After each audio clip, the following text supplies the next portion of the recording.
Folks, welcome back to another episode of Mayhem in the Midsouth. Today, do you think I heard her or something? The Jessica Easterly Unsolved Murder Case. Folks, we're going to be down in New Orleans, Louisiana for this case. Now, it didn't happen all that long ago. Talking about August of 2019. But now the circumstances of her disappearance and discovery of her body and the lack of interest shown by her husband, or at least the appearance of lack of interest. Maybe we shouldn't say that. Maybe we should just say he appears to be apathetic towards the disappearance of his wife and recovery of her body. But now I digress. So it's August 12th, 2019. Now, Jessica had a really good friend who lived out of state. And she had texted with her, as they have done for years, and spoke on the phone. But she'd had trouble in her marriage to her husband. And on this particular day, she had wanted her friend to come get her. Now, her friend couldn't do it right then because she had to get her child from school, so they thought they would do it the next day. And at least according to the text messages and phone calls between Jessica's friend and her, there was allegations of abuse. The last thing the friend had heard from Jessica was going to go home and see how things were, and they would talk again the next day. Now, the good friend, she didn't hear from Jessica the next day. August 14th, she got a strange message from the husband, and it was on Jessica's Facebook account. Now, according to this message, it said, "Jess, with you, we are worried." Now, the friend said she responded back, "No, she's not. When was the last time you spoke to her?" And he said she is missing. And he was worried about her. Now, of course, the story the husband's going to tell is that she had been missing since 12 noon. So he waited 9 hours to send a message to Jessica's best friend, the same best friend that was going to come pick her up and get her away from the alleged abusive relationship. Now, the best friend, she says, "Okay, I'm calling the police. I'm going to send the police over there." Now, of course, the reply from the husband was, "Well, it's going to freak out my daughter." Now, Jessica's friend answered back, "Well, if my husband came home from work and all my stuff was here and the kids didn't know where I was at, he'd already be talking to the police," which is probably a pretty good point. Now, the husband, he replied back that he knew how to file a missing person report. And then he said, "Do you think I hurt her or something?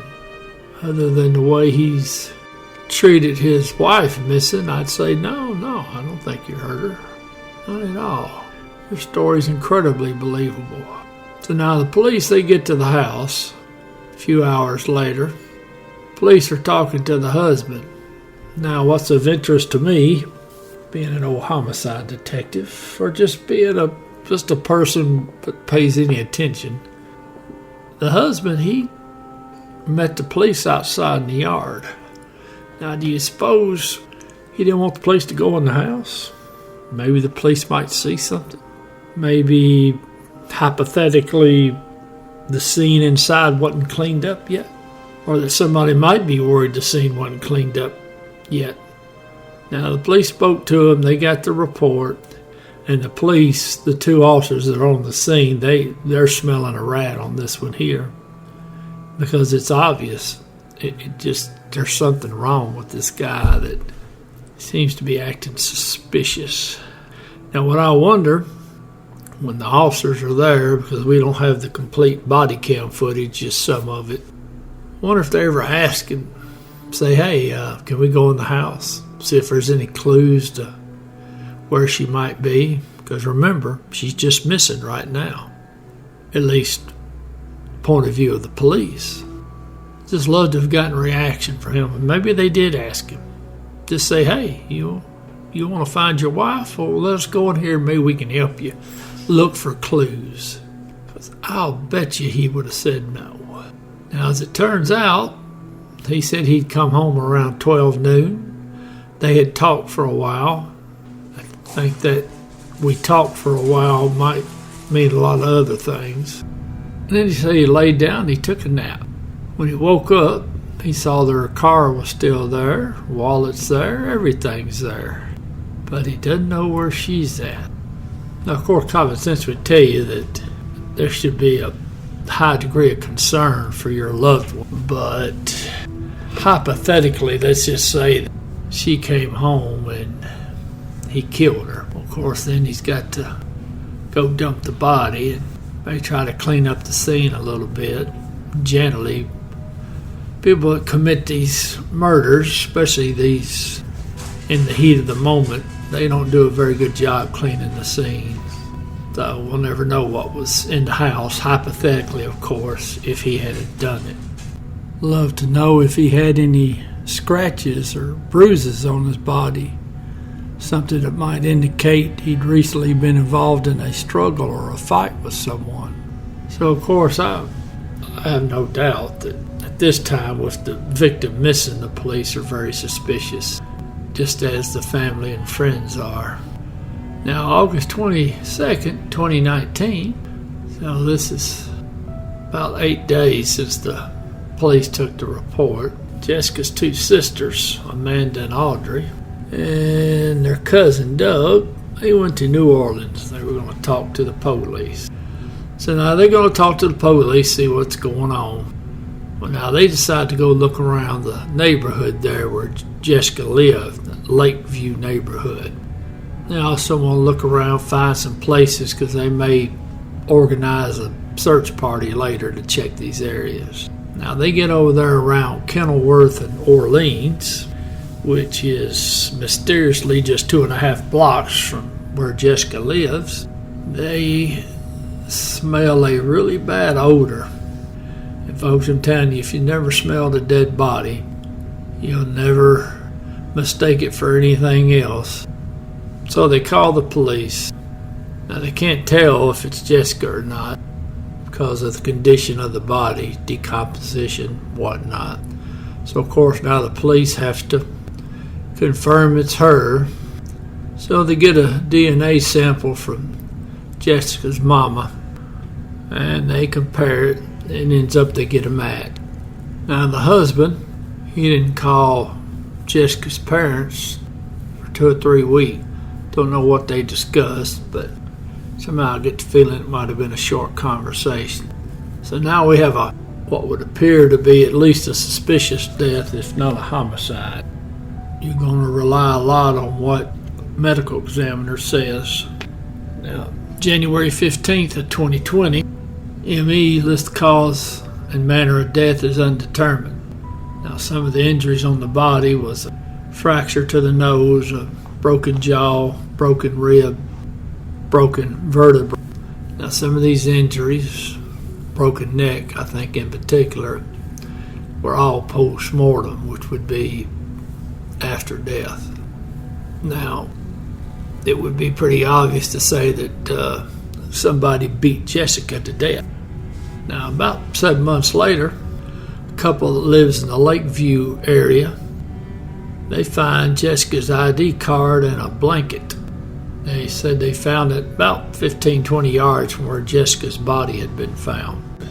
Now, some family members, at least according to some of the resource material that came from some of their sites, seems to indicate that the police didn't come recover the items or talk to the couple for several months. In fact, now, according to the family, the husband wouldn't come get the body, and ME's office finally released the body to the sister. Now, according to them, the body sat down at the morgue for 530 days. Now, I wonder why the husband didn't want to come claim his wife's body. Now, I don't know what the police have on this case. I don't know what they did on this case. We can't go by what they haven't told the family because, as I said earlier, you You just can't tell family members what you're doing on your case. Or if you do, it's got to be very limited. But it would sure seem that the actions of the husband would put the spotlight on him. Sure would have been nice to have got up in that house, see what was in there on a homicide case like this. I don't know how many things New Orleans actually did or not, but a lot of possibilities. I don't know, just off the top of my head, I would hope New Orleans, they would have canvassed the area around the house. See if anybody was home at the time these events may have occurred. See if they saw anything. See if anybody's got a Ring camera. See if anybody's got security cameras around their house. Maybe talk to the postman. See if they saw anything while they were on their route. See if anything looked out of place at the outside of the house or any unusual activity from what they usually see. Maybe see if UPS or FedEx was in the area delivering over there close by. Don't know if the city of New Orleans has any of their cameras out on the poles in those neighborhoods over there or not. Then I'd work my way over to where the body was found.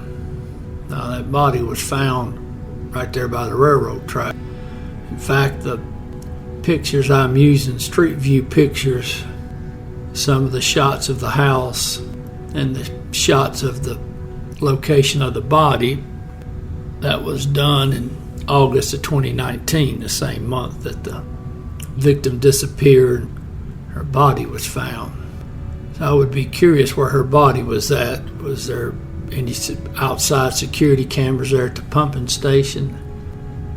Railroad have any cameras? Railroad have any workers over there working? How many trains came through on the August the 12th or the 13th? Did they notice anything? You know, most of the trains now, they've got video. Usually shoots out the front of the engine there. You wonder what that video would show. Might show something that the engineer or the conductor didn't notice. It's essentially one thing, if Jessica was killed at her house and was taken over there, then she was taken over there by car, obviously. You would hope the police did a search of the area where the body was found. Now, of course, that begs the question, if they did like you would normally do on a homicide scene, you would walk that area, that ID and blanket you would think would have been found. Or any other evidence, cigarette butts or maybe an imprint of a shoe, or just never know what you're going to find. A lot of things you can do. It sure don't look good for this case now. Maybe something will pop up. This makes you wonder how long it took him to hypothetically to have cleaned up that scene, and what he'd do with all the items. And oh, by the way, his child was in that house too. Now, I don't know how old she was. Wonder what she saw or heard. One final thought though, you only get one chance at taking somebody to trial, and just because you are absolutely certain that somebody committed a crime, you got to have the evidence to do it. So the police and the Attorney General's office, they're generally not going to step off into something unless they got a case. Whatever the police did or didn't do, it's difficult to investigate a homicide.